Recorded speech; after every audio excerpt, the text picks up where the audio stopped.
चलो मेरे साथ घूमने, कहीं जाने की बात करते हैं, मुझे करो।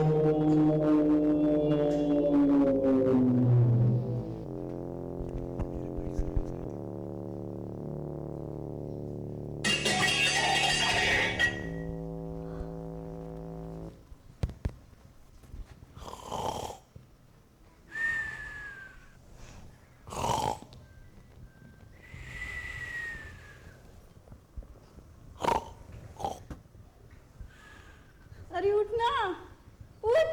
कैसे इतना शांति से सोता है? उठ। अरे क्या हुआ? रोज रोज का इसका नाटक है। फिर से वही सपना देखे क्या? अरे जीते जी तो आदमी मुझे परेशान करता ही था, अब मरने के बाद भी चैन से नहीं रहने दे रहा। ये तो तेरा भ्रम है। सो जाना, आधी रात हो गई, सो जा। नहीं, ऐसा रोज रोज नहीं चलेगा, कुछ करना पड़ेगा।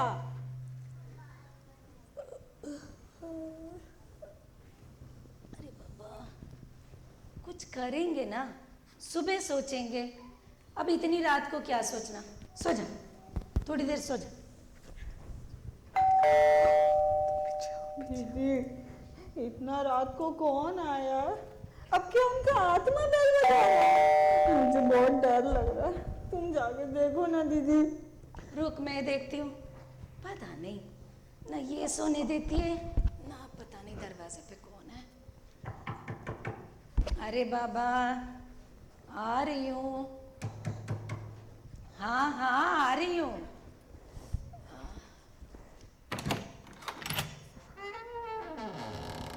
अरे रिंकी बेटा, इतनी रात को कैसा अनुभव है? इतनी रात को? अरे बताओ कि कौन आया, या आजकल पुलिसों से बात करने लगी हो? अरे माँ, मैं हूँ। दामाद जी नहीं आए? आ रहे हैं मौसी, अभी टैक्सी का बिल देके। अंदर चल। अरे मेरा बच्चा है, बैठ बैठ बेटा।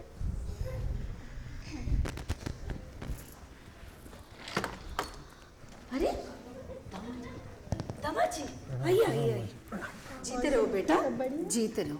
अच्छी से फ्लाइट थी। बैठो बेटा। माँ जी प्रणाम। अरे बेटा खुश रहो, सदा सुखी रहो। प्रणाम। बैठो बेटा, मैं खाने का इंतजाम करती हूँ। नहीं नहीं मौसी जी, बहुत थके बैठिए। होंगे बेटा। हाँ, थकान तो सच में बहुत हो गई है, पर हम अच्छे से खा पी करके आई हैं। आप बैठिए। बहुत अच्छा लंबा फ्लाइट था और खाने के लिए खूब अच्छे से दिया है उन्होंने। बस थोड़ा पानी। रिंकी जी, रिंकी जी, रिंकी जी, एक गिलास पानी दे दीजिए ना प्लीज। तुम खुद जाके ले आओ, ऐसे ऑर्डर मत करो। ए रिंकी बेटा, ये क्या बात हुई? ससुराल में दामाद जी काम करेंगे, चार लोग क्या कहेंगे फिर? बैठो बैठो बैठो बैठो, बुलाएगी। मौसी, आजकल के मॉडर्न टाइम में सबको अपना काम खुद ही करना पड़ता है, फिर इनके क्या हाथ पैर नहीं है? ये खुद जाके नहीं लेके आ सकते? अरे दीदी छोड़ो ना, आजकल के जमाने में बच्चा लोग ऐसा ही है। और बताओ सब। माँ तुम बताओ, व्हाट्सएप पे इतनी बार कॉल किया करती थी, ऊपर से बताती भी नहीं थी क्या बात है। तबीयत तो ठीक है तुम्हारी? अरे मेरी तबीयत तो ठीक है, पर तुम लोग बताओ कि इतना रात को आने का क्या जरूरत था? माहौल देखा है कितना खराब हो गया है आजकल। इतना रात को नहीं आना चाहिए था तुम लोगों को। हाँ माँ, ये तो सही कहा तुमने। कुछ ही समय पहले रात ही के टाइम अस्पताल में एक घिनौना हादसा हुआ था और पूरी दुनिया उस घटना की कड़ी निंदा कर रही थी। हम लोग भी अपनी तरफ से उस एकजुटता प्रदर्शन में शामिल हुए थे। ये तो तुमने सही कहा रिंकी बेटा, दिन ब दिन ऐसी घटनाएं इतनी बढ़ गई है, इंसानियत तो जैसे रही नहीं। शिक्षा का भी तो कोई वैल्यू नहीं रहा। क्या जमाना आ गया रियली। एकदम ठीक कहा आपने मौसी जी, लेकिन चलिए अभी ये सब बातें हम कल करेंगे। आप लीजिए पानी पिएंगे। मुझे नहीं चाहिए बेटा। माँ जी पानी। रिंकी जी,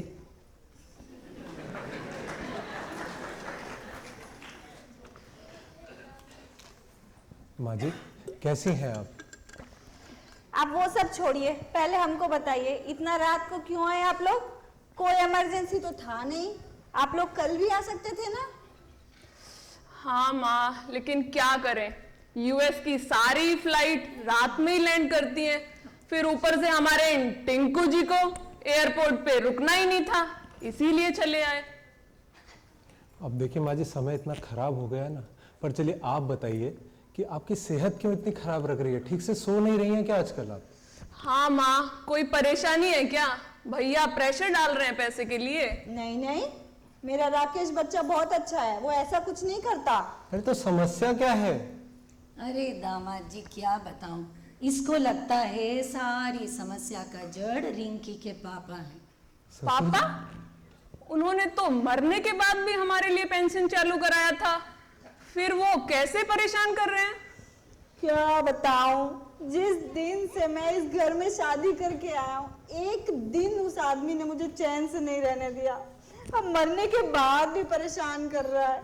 कभी आवाजें निकालता है, कभी बर्तन गिराता है, कभी कहता है चलो हम तुम कहीं घूम के आते हैं, फिर चिल्लाता है मुझे मुक्ति दिलाओ, फिर मैं डर के उठ जाती हूँ। माँ, ये सब आपके अकेलेपन की वजह से हो रहा है। मौसी आप समझाओ ना माँ को। रिंकी, कभी इसने मेरी बात मानी है जो आज मानेगी? अच्छा बताओ, आपने बात किया पापा के दोस्तों से इन सब सपनों के बारे में? रिंकी बेटा, वो जो दोस्त थे ना तुम्हारे पापा के, वो जब सब साथ में चाय पीते थे, एक ऐसा हादसा हुआ, सब के सब एक साथ चल बसे। सब एक साथ? कैसे? अरे वो जो पार्क नहीं था जहाँ तुम्हारे पापा खूब कूद कूद के योगा करते थे, उसी पार्क के पास वो लोग बैठ के चाय पी रहे थे। अचानक से बिजली गिरी और सारे के सारे एक साथ चले गए।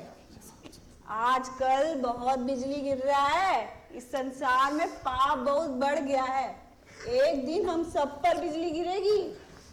माँ, ये बिजली पाप की वजह से नहीं गिरती है, ये सब तो ग्लोबल वार्मिंग का असर है, जिसकी वजह से कहीं तो इतनी ज्यादा बारिश और कहीं इतना सूखा, और बारिश के समय ही बिजली गिरती है, और ये बात माँ सबको पता है। अरे तुम आजकल का नया जनरेशन का बच्चा लोग थोड़ा सा सोशल मीडिया क्या चलाता है, खुद को आइंस्टाइन समझता है। ठीक है, अब बताओ करना क्या है इस समस्या का? मेरे ख्याल से हमें किसी अच्छे डॉक्टर के पास चलना चाहिए। नहीं, मुझको तो ये सब भूत बाधा लगती है। ये सब किसी डॉक्टर का काम नहीं है, हमको किसी बाबा के पास चलना चाहिए। फिर बाबा के चक्कर में पापा का देहांत हो गया था, अब चलना है तो किसी अच्छे डॉक्टर के पास चलो, इन सब बाबा का चक्कर छोड़ो। रिंकी बेटा, मैं बार बार कहती हूँ इसको, ना सोती है ना सोने देती है। चल डॉक्टर के पास, चल डॉक्टर के पास, कहती है देना है तो साथ दे, तेरी सलाह वाला नहीं चाहिए। लेकिन रिसेंट में तो कोई नया बाबा मार्केट में आया ही नहीं। मार्केट? कोई तो जेल में है और कोई जेल जाने के रास्ते में। शांत रहिए रिंकी जी, यदि किसी का सम्मान नहीं कर सकते तो किसी का अपमान भी नहीं करना चाहिए। एक नए बाबा के बारे में पता चला है, ब्रह्मांड विजेता, क्वांटम सिद्ध, त्रिकालज्ञ, क्वांटम बाबा। क्वांटम मतलब छोटा साइज, या फिर बाबा की सोच छोटी? अरे रिंकी चुप हो जा, जिस चीज के बारे में पता ना हो ना, उस चीज का मजाक नहीं उड़ाया करते। एक बार बाबा जानबूझकर जेल गए थे, निरंतर ध्यान के लिए। जेल में रहकर बाबा ने भूत, वर्तमान और भविष्य तीनों कालों का ज्ञान अर्जित किया, और अब बाबा सब जानते हैं और भक्तों को उनकी समस्या से समाधान देते हैं। हैं? बाबा है कि आईएमडी? कल का क्या मौसम है ये भी बताता है क्या? अरे नहीं मौसी जी, नहीं, आईएमडी जैसे नहीं। बाबा की भविष्यवाणी गलत होने की तो कोई संभावना ही नहीं है। बाबा विज्ञान और दिव्य ज्ञान दोनों का महासंगम है। हाँ, मतलब आईएमडी और पड़ोसी दोनों का गॉसिप बाबा के ही हाथ में है। अरे रिंकी करें चुप, इसका? वरना बाबा का श्राप लगेगा। आप जानते हैं, एक बार एक बच्चा बचपन में पढ़ाई नहीं किया करता था, तो उसकी माँ बहुत परेशान हुई उसके भविष्य को लेकर और उसको क्वांटम बाबा के पास लेकर गई। उस दिन बाबा ने उस बच्चे के सर पे हाथ रखकर कहा, यह बच्चा दुनिया के सब भूखों को खाना देगा और सब बड़ी बेसब्री से इसका इंतजार करेंगे। आप जानते हैं वो क्या बना बड़े होकर? Food delivery boy. तुझे कैसे पता? माँ भैया भी तो पढ़ाई नहीं करते थे, तो अभी फूड डिलीवरी कर रहे हैं, इसीलिए बाबा ने बोला वो सच निकला। इसमें कौन सी बड़ी बात है। बट ठीक है, अगर आप लोगों का मन है बाबा के पास चलने का तो चलो चल लेते हैं, उन क्वांटम बाबा से ही मिल लेते हैं। हम लोग सब जाएंगे कल सुबह, बाबा सब बढ़िया करेंगे। जय बाबा की।